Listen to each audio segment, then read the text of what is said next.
Hey guys, welcome back to Trax, and today I'm going to be showing off my team associated RC8B3.1e, just like an overall view, because you guys haven't really seen this car that much, and today I'll just be doing an overall view and different things of what you guys think about it, and I will let you know all the experience I've had with it, what a good car I think it is, and yeah, so we'll get started into it.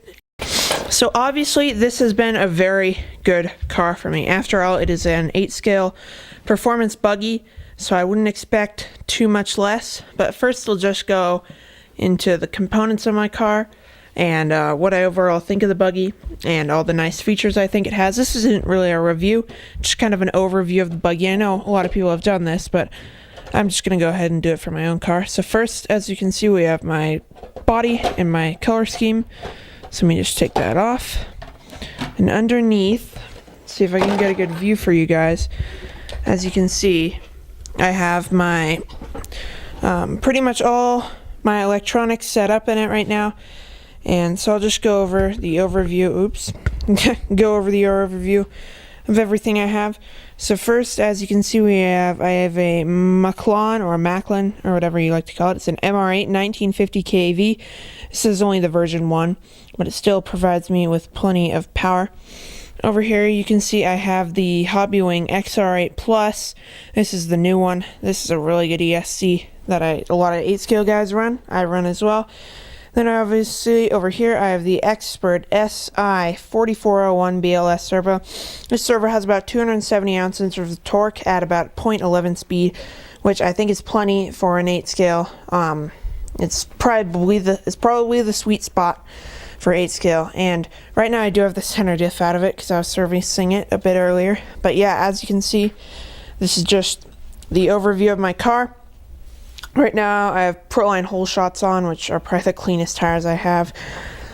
Just setting up the car, and overall I don't have that many upgrades because I've only upgraded the things that are broke, and that's because this car is super durable. I've had a lot of breakages, or not a lot, but a lot of rolls and crashes from learning 8 scale.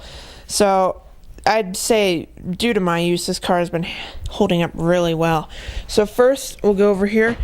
It's very hard to see, but this little chassis brace holder is actually a black aluminum piece. I actually broke that when I was racing, and it just snapped off. And that's actually somewhat of a common issue because I've seen some other B3s with the aluminum brace rack there. The other issue I had was this. As you can see, this is bent really bad. This is the steering connector or rod or whatever. As you can see, it's really badly bent. And I've also heard this is kind of another issue because, as you can see, it has this bend in the front of it, and honestly that's kind of an unnecessary bend. All it does is weaken. So if we can see down here, I actually do have the upgraded Avid aluminum one. It's kind of hard to see, but you can kind of see the logo right there. But I do have the upgraded straight one, so that should probably not bend anymore. And you know, honestly, that's about it for upgrades. That's pretty much all I've broken in this car. I mean, I'm a fairly stock racer, so I'm not like some pro. I don't have all the cool stuff like the aluminum pillow balls, and I don't have that because I'll probably break them. But anyways, as you can see, mine has universals. I actually bought mine used for a really good deal. I think some came with the CV joints. That could just be the B3E, because I think on the 0.1 they upgraded to universals instead of the CVs, which universals just make the car more snappy, which is probably not very good in my case because I'm just learning to drive these. But yeah, so as you can see, I have my transponder hooked up there, and that's pretty much all the upgrades I have.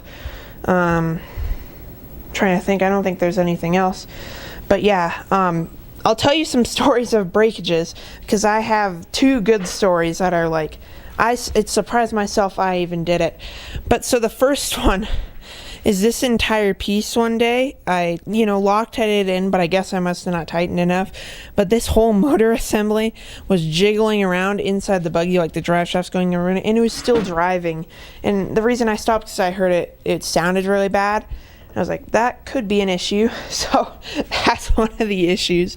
So I'm pretty bad at this type of stuff, so I just like sharing fun stories and stuff. But the big one is, as you can see, I have 3 battery straps here, and that's for a reason. I think that they come stock with 2.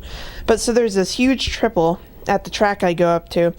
Maybe I can put a picture of it now, of maybe cars jumping over and stuff, but it's absolutely huge. And what I did is I broke the wing right before I was about to go off it. I broke the wing mount off. So I was heading up to it. I didn't know what that would do. So I was like, oh, I'll just race without the wing. Full send it.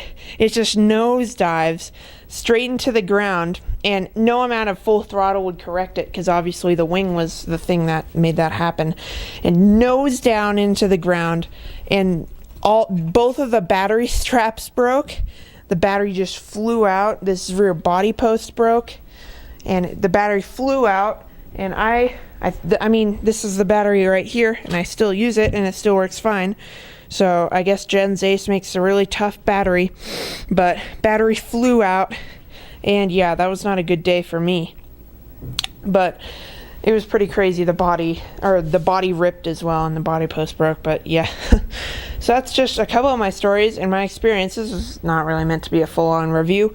I'm just sharing what's my car's outfitted with and what I like to have. And yeah, so this is just a little video I decided to make, maybe some cool lighting, different things. But yeah, thanks for watching, guys, and I'll see you in the next video. RC Trax signing out.